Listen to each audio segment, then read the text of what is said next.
watching that new OJ show. I can't get enough of that shit. Doesn't it bring back good memories?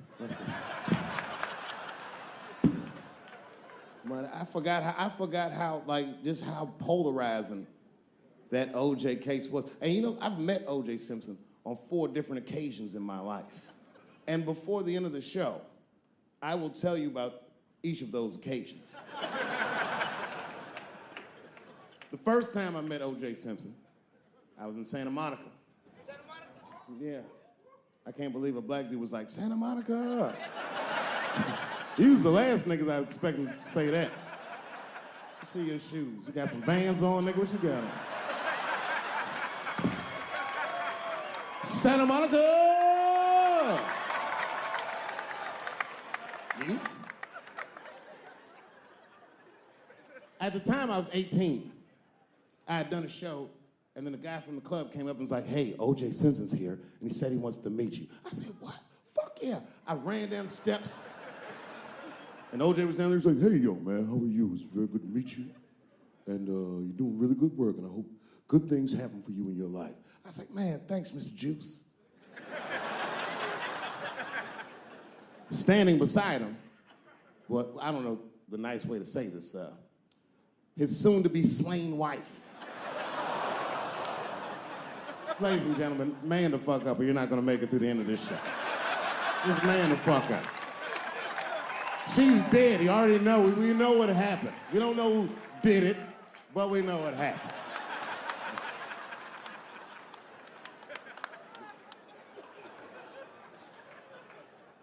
I should tell you that woman was very nice to me. She actually embraced me. She said, I think you're adorable. And she hugged me. She goes, good luck to you. And she held me for a long time. And I whispered in her ear, bitch, are you trying to get us both killed?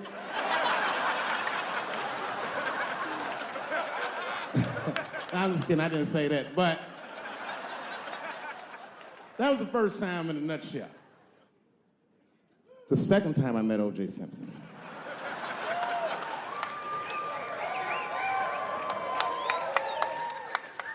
Was right after the trial of the century. There I was, now a young man of probably 23. O.J. Simpson was the most famous or infamous face on planet Earth. I was in a restaurant in Beverly Hills with my agents. I wasn't alone in the restaurant, but I was alone. I was the only black person in the restaurant. And in the 90s, that felt very uncomfortable. Now I tend to enjoy it at this age.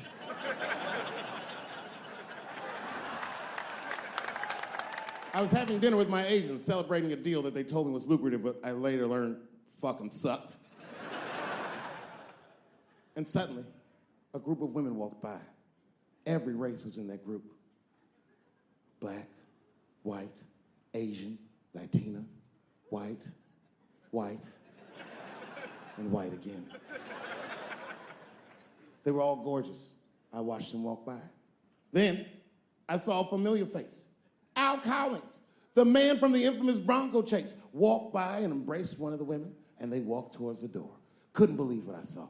And then, close behind him, was O.J. Simpson, newly released from jail. The restaurant fell still. I was shocked. I didn't mean to say it out loud, but it just came out. O.J.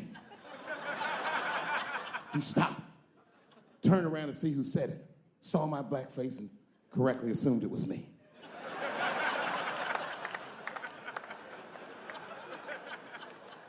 I was sitting in the corner of the booth. He leaned over all the white people I was having dinner with and shook my hand. How are you, young man? He looked in my eyes, and I could see in his eyes that he didn't remember meeting me the first time. And then he walked away. And I looked back at my agents, and all of them had nothing short of disgust on their faces. And the only one with the courage to voice their disgust was a woman named Sharon, who used to represent me. How could you, she said. How could you shake hands with that murderer? I said, Sharon, with all due respect, that murderer ran for over 11,000 yards.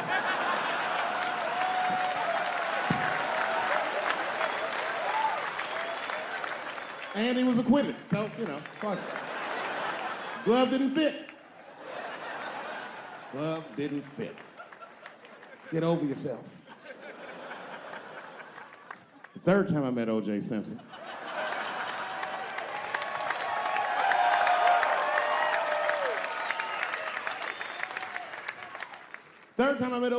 I was doing great in life. I just finished the second season of Chapelle show. Man, those were good days. I was playing a comedy club in Miami, the Improv. I don't know if you've ever been, but if you have, you'd know. The door for the green room is right on the stage. Can you imagine such a thing? If I walked out of the door of the green room, bam, I'm just right here. It's right from the dressing room. And I did that. I walked out, and the whole crowd was like, hooray! And I looked, ma'am, as close as you are to me, I saw him as soon as I came out, the Juice. And I saw recognition in his eyes, and it filled me with pride that he knew who I was. I didn't acknowledge his presence because it was a white audience, and I didn't want to start a panic.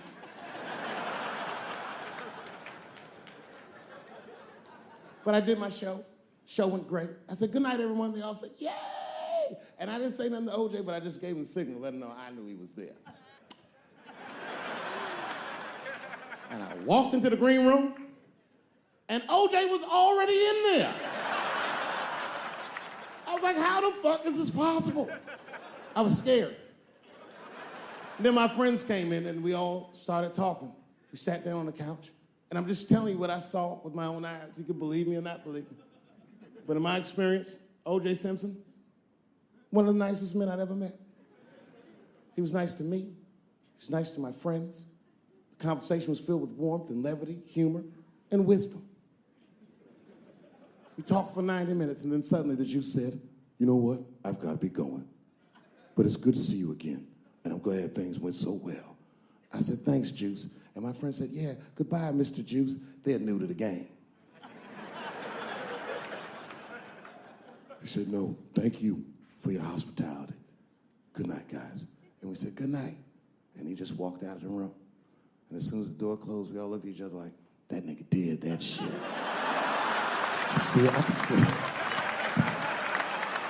I could feel like murder in the room. Wait. I forgot. The fourth time I met O.J. Simpson.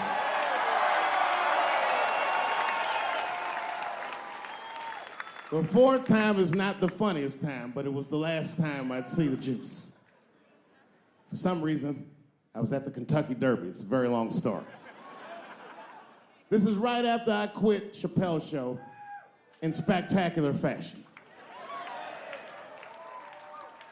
There was a party hosted by Michael Jordan, and every athlete I'd ever admired was in that room. Yes. And then I saw a familiar face by the bar, standing there, drinking alone. It was Chris Tucker. Now, you have to remember, at this time, we were both technically missing. And we went over and were talking with one another, and motherfuckers were amazed to see us together. Seeing me and Chris Tucker at that point would be like seeing Bigfoot riding a unicorn. You wouldn't believe that's what you were saying. And then, through all the gawkers, a familiar face pushed through the crowd. Here he was again, the Juice. He had his camera ready. He was like, Dave, Chris, good to see you guys. Hey, come on, guys, let's all get together for a picture. And at the same time, me and Chris were like, no. Can't do that. Sorry, Juice, my career's too flimsy to survive a picture with you. That's the end. Good night.